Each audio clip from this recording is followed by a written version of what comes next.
Ce sont les fêtes de fin d'année, l'heure du bilan. Et beaucoup ne comprennent pas la volonté de Dieu dans leur vie. Alors que beaucoup ont fait le vœu de se consacrer à Dieu, de vivre véritablement dans la crainte de l'Éternel, dans le respect de la parole de Dieu. Beaucoup de chrétiens ne comprennent pas pourquoi ils vivent autant de moments difficiles, pourquoi tout est si compliqué dans leur vie, alors qu'ils prient un Dieu vivant et tout-puissant. Peut-être que lorsqu'il a vu ton intégrité quand la majorité a accepté de se compromettre, peut-être que lorsqu'il a vu combien ta vie l'honorait, le Seigneur s'est réjoui et a dit à Satan, « Regarde mon fils, tu vois ma fille, elle m'honore malgré la séduction du monde.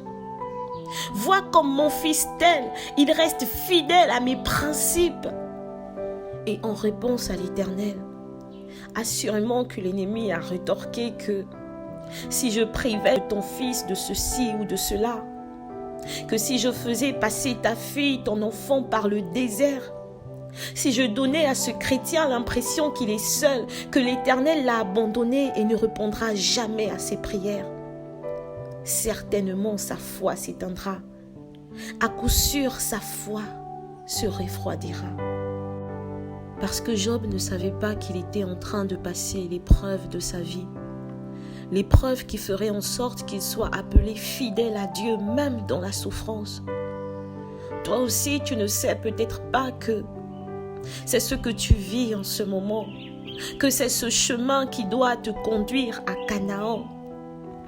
Si la génération d'Israël avait été attentive, si elle avait écouté la parole, elle serait rentrée à Canaan parce que pour rentrer au pays où coule le lait et le miel, il fallait d'abord passer par le désert. Il fallait d'abord endurer la chaleur du soleil et les intempéries de la vie. Ceci pour dire que le désert est nécessaire dans la vie de tout enfant de Dieu. Parce que ce chemin, cette épreuve nous forge, quoique difficile. Ça forge notre caractère, ça révèle la vraie valeur de notre foi en Christ. Parfois, nous avons besoin d'être pressés parce que c'est facile pour tout le monde de proclamer aimer Dieu quand tout est beau.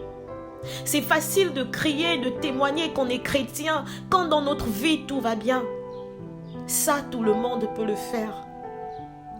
Malheureusement, ce que tout le monde ne peut pas faire, c'est de continuer à bénir Dieu quand on souffre dans notre chair. Tout le monde ne peut pas continuer à louer Dieu quand on est pressé et oppressé par les problèmes de la vie. Tout le monde ne peut pas continuer à témoigner de la fidélité parfaite de Dieu quand on a l'impression que Dieu il n'écoute pas nos prières. Demandez à Joseph si c'était facile pour lui. Quand il voyait combien les gens autour de lui, combien son entourage avançait dans sa vie, dans ses projets, alors que lui qui était resté fidèle, intègre à Dieu, il voyait sa vie statique, comme dans une prison, sans fin et sans issue. Parce que Dieu, dans sa parole, nous invite à persévérer dans l'épreuve, à continuer à croire en lui, à croire en ses promesses et à sa fidélité, même dans l'impasse, même dans la tempête de la vie. Parce que la victoire qui triomphe du monde, c'est notre foi, c'est de continuer à croire en Dieu, indépendamment des temps, indépendamment des circonstances, indépendamment de ce que je vois et de ce que je vis. Aujourd'hui, j'aimerais vous inviter, pour chaque fois que le doute il voudra s'immiscer dans votre esprit, à proclamer ceci comme David. L'Éternel est mon berger, je ne manquerai de rien. Il me fait reposer dans des verts pâturages. Il me dirige près des eaux paisibles. Il restaure mon âme. Il me conduit dans les sentiers de la justice à cause de son nom.